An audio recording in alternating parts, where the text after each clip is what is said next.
L'actualité, elle est politique, on vient de l'évoquer également. Avec cette question, l'unité de l'exécutif s'est-elle fissurée cette semaine sur la question de la réforme des retraites? Emmanuel Macron et Édouard Philippe ont très sévèrement recadré le haut-commissaire chargé du dossier des retraites. Jean-Paul Delevoye avait fermé la porte à l'application de la clause du grand-père. En cas de forte mobilisation syndicale le 5 décembre, elle pourrait permettre au président de la République de repousser l'application du texte.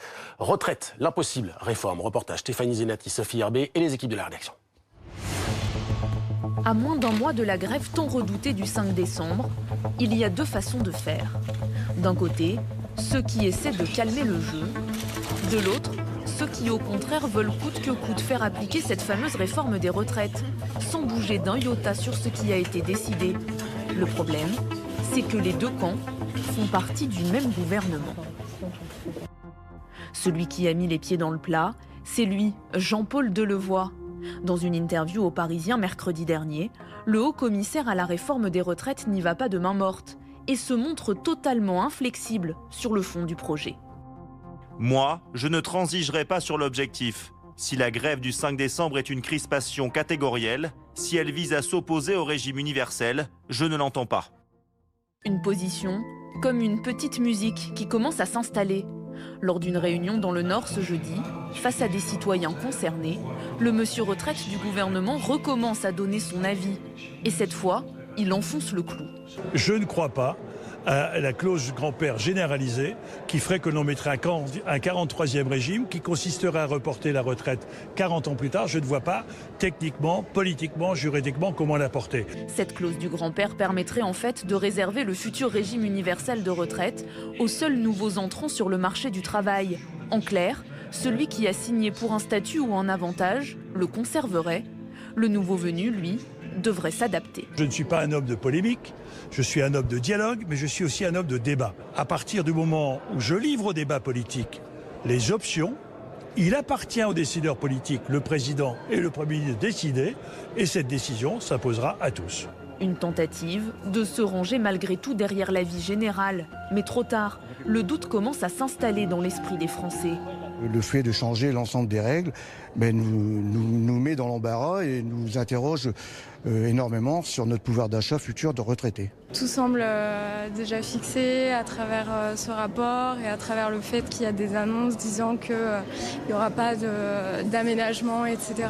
Sauf qu'en réalité, le gouvernement marche sur des œufs et ne sait pas vraiment comment faire pour réussir à faire passer sa réforme tout en évitant des manifestations monstres, comme celle annoncée du 5 décembre prochain. Édouard Philippe mise sur le dialogue et assure que pour l'instant, rien n'est encore tranché.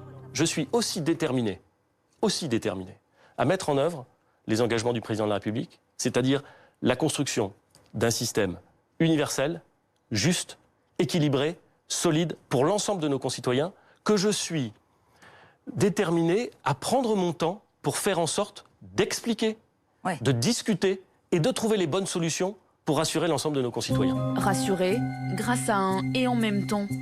En Conseil des ministres jeudi, Emmanuel Macron s'en mêle alors et rappelle à l'ordre ses équipes. Il les invite à ne pas s'exprimer trop tôt sur ce qui serait une bonne réforme ou pas, un moyen de désamorcer la polémique.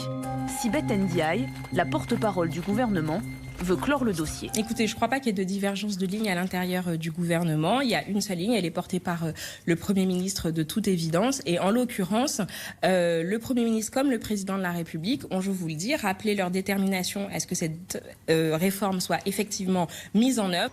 Mais en coulisses, Jean-Paul Delevoye est largement recadré et prié d'éviter ce genre de sortie jugée trop brutale.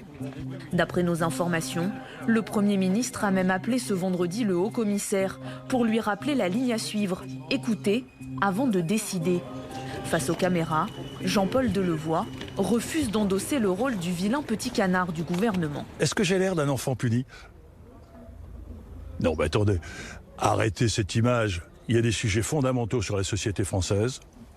Il y a des sociétés dans lesquelles, ce qui est un point important, un ministre est solidaire des décisions gouvernementales. Et j'ai très clairement dit et affirmé qu'au moment où la décision serait prise par le président de la République et par le Premier ministre, elle serait mienne, quelles que soient mes contributions au débat antérieur. Des allers-retours entre les membres de l'exécutif que les syndicats ne voient pas d'un très bon œil. Aujourd'hui, le gouvernement, par ses atermoiements, donne à penser que finalement, cette réforme, ils en auraient peur parce qu'elle serait punitive. De toute manière, aujourd'hui, il reste quand même sur sa position et il reste à dire que malgré tout, même s'il peut y avoir quelques aménagements, il souhaite cette retraite par points qui sera très mauvaise pour tout le monde.